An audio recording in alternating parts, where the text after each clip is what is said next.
ये तस्वीरें आपको बस एक आम सा लम्हा लग रहे होंगे। आम सा मतलब मामूली सा, लेकिन इन तस्वीरों की अपनी एक कहानी है। कहानी ऐसी जो बेहद मार्मिक है, कहानी ऐसी जो बेहद मोटिवेटिंग है और कहानी ऐसी जिसे जानकर आप भी दंग रह जाएंगे।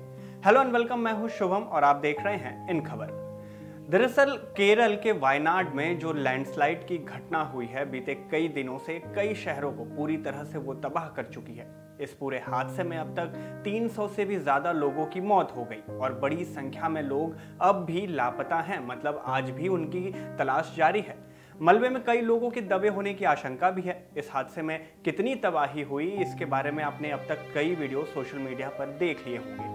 हालांकि डे 1 से ही एनडीआरएफ, एसडीआरएफ के साथ स्नीफर डॉग्स की जो टीम है वो भी लगातार लोगों को बचाने में लगी हुई है।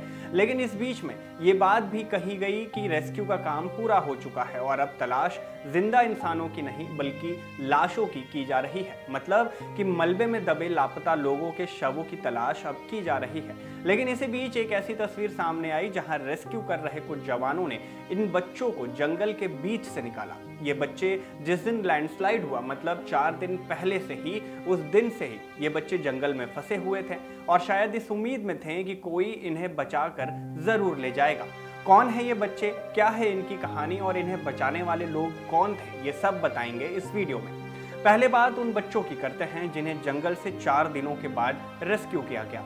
बताया गया कि वायनाड के पनिया समुदाय से ताल्लुक रखने वाले एक परिवार जो है वो इस लैंडस्लाइड में फंस गया और इसके बाद वो पहाड़ की चोटी पर एक गुफा में चला गया।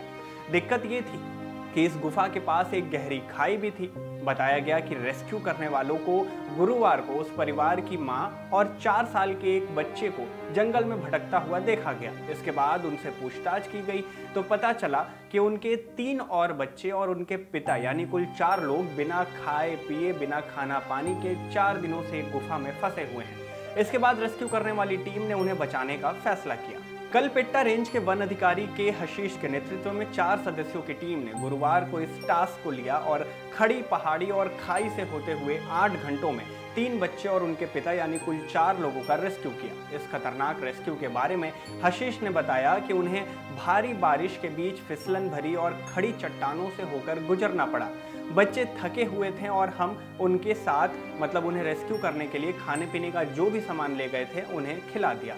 अब क्योंकि ये आदिवासी समुदाय ऐसे हैं जो आमतौर पर बाहरी लोगों से बातचीत नहीं करते, ऐसे में रेस्क्यू करने वाली टीम को उन्हें गुफा से बाहर निकालना भी एक बड़ा टास्क था। इसके लिए कड़ी मशक्कत करनी पड़ी, लेकिन बहुत समझाने के बाद बच्चों के पिता टीम के साथ आने के लिए राजी हो गए और इसके बाद रेस्क्यू करने वाले जवानों ने बच्चों को अपने शरीर से बांध लिया। क्योंकि वो बच्चे छोटे थे और वो उनके साथ चल नहीं सकते थे, तो ऐसे में उन्हें किसी को अपने कंधे पर, किसी को पेट पर और किसी को पीठ पर, जैसा कि आप इन फोटोज में देख पा रहे हैं, वैसे बांध लिया गया और फिर इसके बाद उन्हें लेकर आया गया। अधिकारियों को फिसलन भरी चट्टानों पर चढ़ने के लिए पेड़ों और चट्टानों जो थी उनसे रस्सियां भी बांधनी पड़ी, क्योंकि ये एक खड़ी चट्टान थी और खाई भी था, तो ऐसे में गिरने का डर भी था। खैर, घंटों की मशक्कत के बाद आखिरकार टीम बच्चों और उनके पिता को लेकर अट्टामाला के अपने लोकल ऑफिस में वापस आ गई, जहां बच्चों को खाना खिलाया गया और कपड़े और नए जूते दिए गए। यहीं उन्हें रखा गया जहां अब वो सुरक्षित है। खैर, रेस्क्यू करने वाले जवानों के लिए केरल के सीएम पिनाराई विजयन ने सोशल मीडिया पर इनकी फोटोज को शेयर किया और इनके पूरे हौसले को जमकर सराहा है। वैसे आप रेस्क्यू करने वाले इन जवानों के बारे में क्या कहना चाहते हैं, क्या कुछ सोचते हैं, कमेंट करके हमें जरूर बताएं। बाकी इस देश दुनिया की ऐसी खबरों में बने रहने के लिए आप देखते रहिए इन खबर।